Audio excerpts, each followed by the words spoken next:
On a cold November evening, the eve of Sainte-Catherine's Day, the gates of Auberive prison opened to release a woman of about 30. She was a newly freed prisoner, known among her fellow inmates as La Bretonne. Condemned for infanticide, she had been brought to the prison exactly 6 years earlier. Now, wearing her old clothes and carrying a small sum of money, she was free, with permission to travel to Langres. The bus to Langres had already left. Nervous and unsure, she walked to the main rest house of the village and asked for a place to stay. The keeper was unwilling to shelter a former prisoner, sent her to a tavern at the far end of the village. She continued on and knocked at a small tavern for laborers, but the woman inside eyed her suspiciously and said she had no place for her. She bowed her head and moved on, hurt by the world's rejection, and began the long walk to Langres. By late November, night fell quickly. Soon she was walking in darkness along a gray road between two forests, as the cold north wind whistled, filled the air with dust, and blew dead leaves against her. After walking a long way, her feet were blistered, and she was exhausted. She sank onto a pile of stones by the roadside, shivering, wondering if she would have to die of cold and hunger in the dark, freezing night. Suddenly, on the lonely road, she heard someone singing, a soft, soothing lullaby for a child. She wasn't alone after all. She got to her feet and followed the sound, and at a crossroads saw a reddish light shining through the trees. A few minutes later, she reached a small mud-walled hut with a sod-covered roof. The light from its window seemed to beckon her. The door opened. A peasant woman stood there, young still, but worn by labor and poverty. Her gray eyes widened as they met the stranger's pale, lonely face. The lamp in her hand flickered between them. La Bretonne spoke, her voice breaking. She asked only for shelter. She offered to pay. When the truth came, when she confessed she had come from the Maison Centrale, the woman hesitated. Then she stepped aside. Misery, she knew well, and conscience would not let her turn away a soul on such a night. Bundles of dried heather were pulled down and spread by the fire. A few potatoes, a slice of cheese, nothing more, yet freely given. The hut was poor, but it was warm.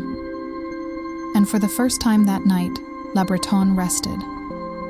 Beyond a thin wooden partition, a child stirred. The peasant woman went to her, lamp in hand. La Bretonne lay on the heather, listening. She heard the mother's low voice, gentle and patient, calming the child back toward sleep. Those soft words pierced La Bretonne's heart. Long-buried memories rose within her, of another child, one she had borne long ago, one she had been condemned for killing. If life had not gone so badly for me, she thought, my child would have been this age. Sleep did not come to her that night. Through the wall, she heard talk of Sainte-Catherine's fair, of toys, of gifts for children. Hope, innocent and fragile, lived in that small voice. At last, the child slept. Then the mother slept too.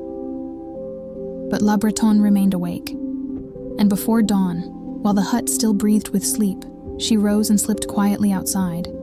She turned back toward Auberive.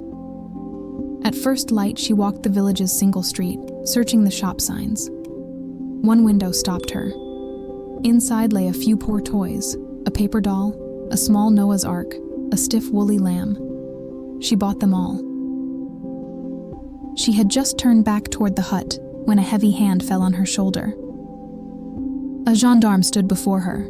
She was not allowed to linger near the prison. Her explanations were useless. A cart was summoned. She was sent once more toward Langres. The cart jolted over frozen ruts. La Bretonne clutched the toys in her numb hands. At a bend in the road, she saw the path into the woods. Her heart leapt. She begged for a moment, just one, to deliver something to a woman named La Fleuriotte. The gendarme, moved, agreed. Inside the hut, quietly, gently, La Bretonne laid the toys on the child's bed. She guided the small arm around them. Then she smiled. She had given joy. perhaps the only gift she would ever give again. She turned to the gendarme and said she was ready. He said nothing. The cart moved on. At dawn, on a long, empty road, La Bretonne went toward Langres, carrying nothing with her except the peace of having loved once more. Somewhere behind her, a child would wake smiling, clutching toys she believed heaven had sent. No prayer would ever be said for the woman who gave them. No forgiveness spoken aloud. Yet in giving joy where none had been, La Bretonne had reclaimed something the world had denied her, her humanity, and she got her redemption.